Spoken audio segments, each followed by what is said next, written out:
Hey everybody, Jake here from Bearded Gear, and the time has finally come.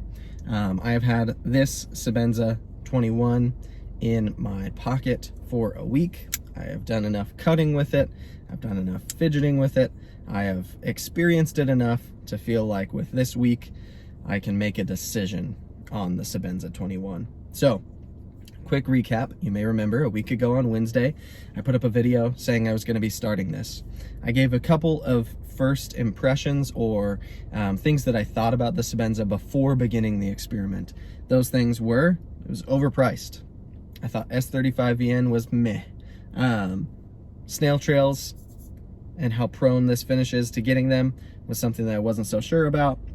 There was no lock bar insert. That was more of a mention, and I've looked into it, fine with that. Spoiler alert, whatever. I thought that it was behind the competition in terms of what else is out there, especially for the money. I thought that it wasn't a good fidgety knife because of the action.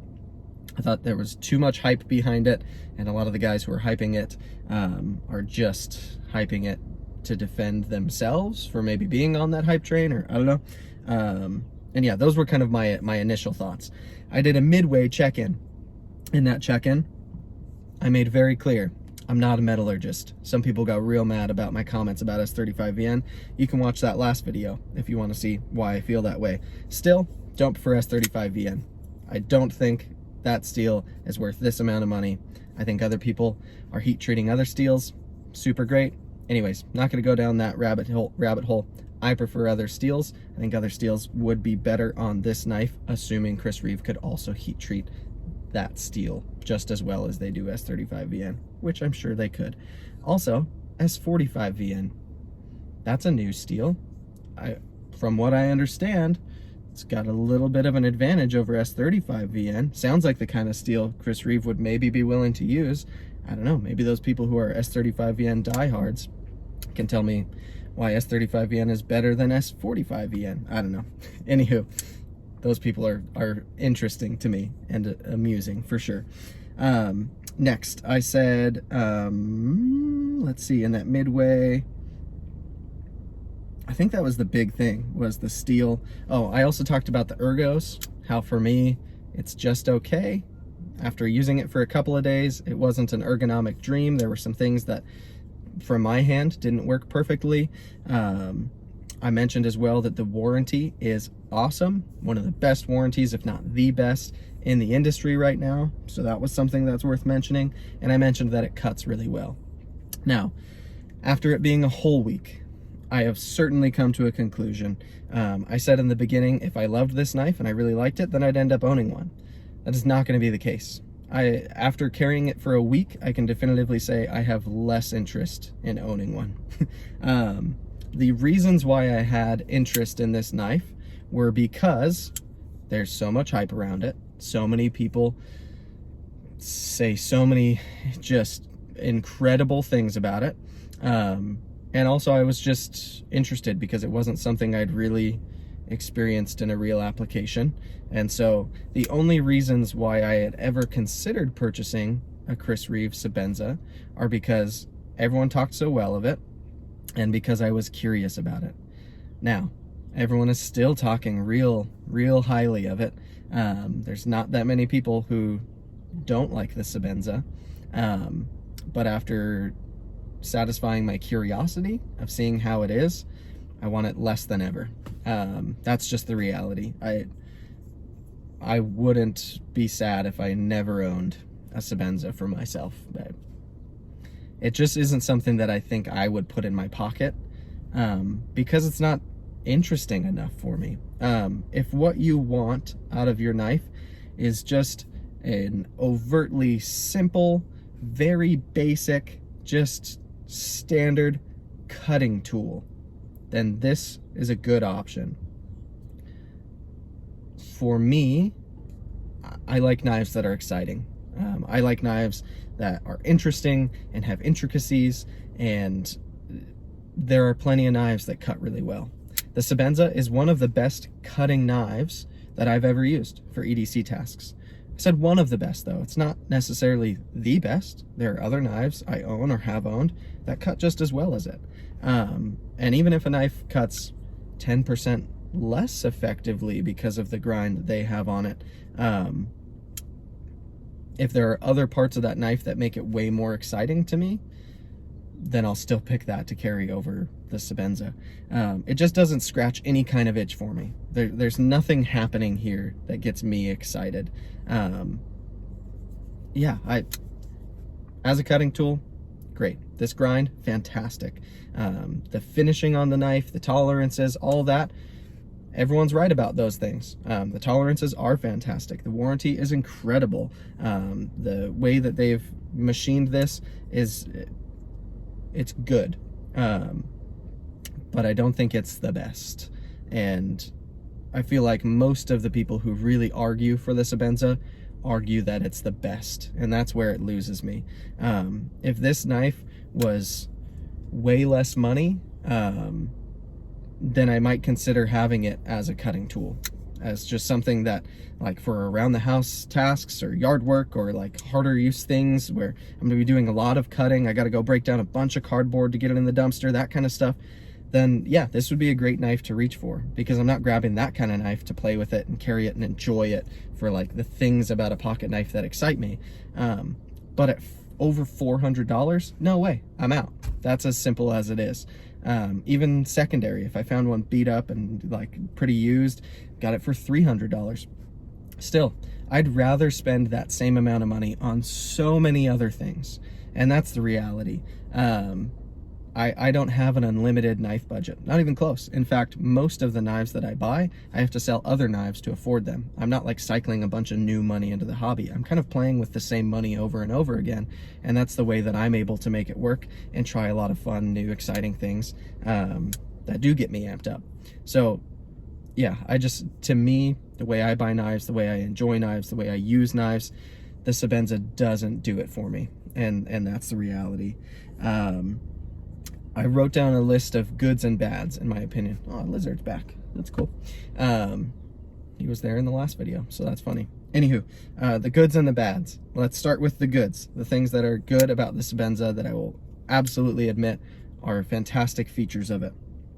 Its cutting ability. We've already talked about that. Great cutter. Great edge geometry. S35VN heat treat from them is fantastic. It's good at holding an edge. I like S35VN. It's a good steel. Would I prefer another steel? Sure. Anyway, fit and finish. This knife is put together really well. In my last video, you might have seen the pivot came a little bit loose while I was using it, or while I was just sitting here playing with it. Sam, who I borrowed this from, admitted he was drinking beer while he was assembling this, and it may not have been the best reassembly job. Anyways, I put a bit in it and tightened it as soon as I got inside, and it's been perfect ever since. I think it was just a little loose the way it got sent to me.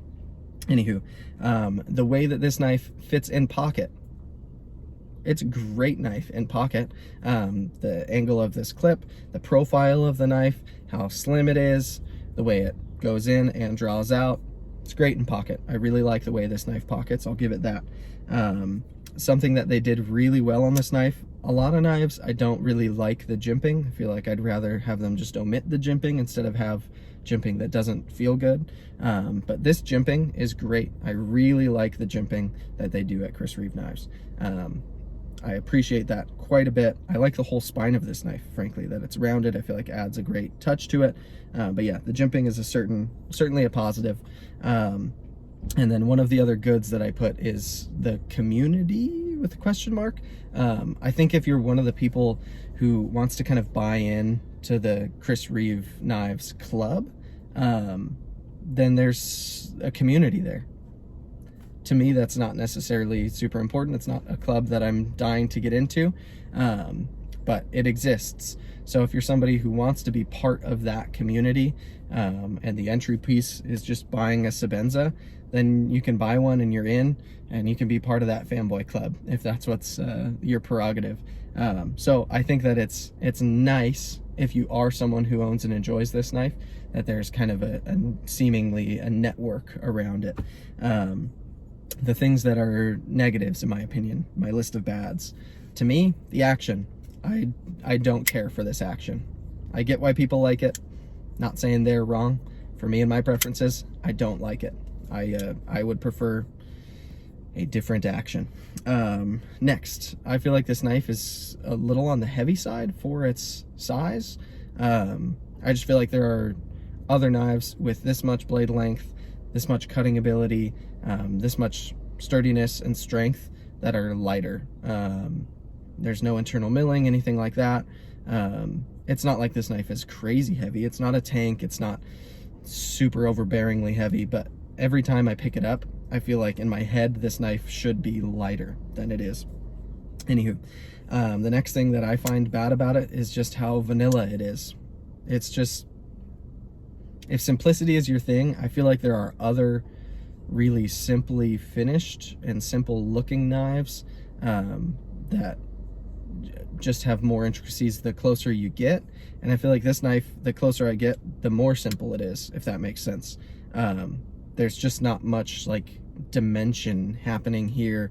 There are other versions with inlays and stuff like that. Even the inlay versions don't really excite me. Like, the design language is just very basic. And then what that also leads into is, with how basic and simple this knife is, I feel like with lines this simple, it should be better for me ergonomically. Obviously for me, ergos are different than they are for pretty much anybody else, unless you're my hand twin. But I don't love this knife ergonomically. It's okay, it's good, but it's not great. There's nothing sharp and like stabbing me in the hand while I'm holding it, but it's definitely, I mean, this cutout here, oh, that just got darker. This cutout is just, it doesn't feel good for my finger. I don't like it while I'm cutting in saber grip or hammer grip, which is how I'm typically using a knife. That spot bothers me. And then the rest of the knife isn't like melting into my hand either. I can feel where the edges are. It's just not, it's not perfect for me. And so if you're gonna have a handle profile so simple, I feel like it should fit just about every hand really well. That's just me. Next would be the value. I still just don't think this is a $450 knife or $300 secondary, whatever way I want to slice this. If I'm looking at knives on the secondary, this is more than I want to spend for what it is. If I'm looking at knives new, this is more than I want to spend for what it is. And that's as simple as I can make it. You can disagree with me on that. It's your money to spend how you want to spend your money at the end of the day. But with me and my money, I don't plan on purchasing one of these because I just don't think the value is there. So this will probably make some people upset. Some people might agree with it. Don't really care. This was an opinion exercise. I'm being honest about how I feel after using it and carrying it for a week. One other thing I'll say that I think was pretty clear for me after just a couple of days of carrying this knife is that I wanted to stop carrying it. It's not like I even got something else brand new that's really exciting during this week to carry. I don't think I've unboxed any new knives during this week. If I have, maybe I opened my Finch after. Anywho, if it was the Finch, I could carry that with it. But there's other things in my knife case that I've had for a decent amount of time that were still so much more exciting to me than this, that I wanted to put those in my pocket, and I found myself kind of resenting this, that I wasn't able to carry the other knives as much as I wanted to. So I think that's a pretty good indicator that after just a couple of days, I wanted to be done carrying it. It's not that this knife was bad to carry. Like I said, it pockets great, it cuts great. This knife is great as a knife, but it's just not what I want to pull out of my pocket. So take that for what it's worth. If you're somebody who thinks you will like the Sebenza, you probably will. There's plenty to like about it. There's so many people who love it. Obviously, I'm probably kind of the weirdo for being the one who's not totally on board with it. I will also say I totally respect it. I feel like it is a solid knife. It gets the job of being a knife done. No questions asked. But for my preferences, it's just not what I prefer. So that'll be that. I'm gonna be sending this back to Sam. If you don't follow Sam Didio, seriously do. He's a great dude. Posts awesome stuff on Instagram, and he's just one of the better people in the entire knife community, in my opinion. So thanks again, Sam. Really appreciate it. And I'm gonna be putting a little mystery something in the box with this that I'm sending it back in. So that'll be funny when you open it up. But yeah, this has been the Sebenza. It's been a fun experiment. I'm glad I did it. I will probably, after a little while, try some of the other Chris Reeve models, because I have noticed quite a few people say, if I don't like this one, there's a good chance I'll prefer the Nkosi or the Umnumzan, however you say that. So I'm curious still about those models. Curiosity totally satisfied on this one, but I will potentially check out those other ones. We'll see as time goes on, but I've got some other exciting stuff in the mail right now, so I'm not itching to borrow another knife to force into my pocket for a week when I'd rather be carrying other things than a Chris Reeve for a little bit. Anywho, that'll be that.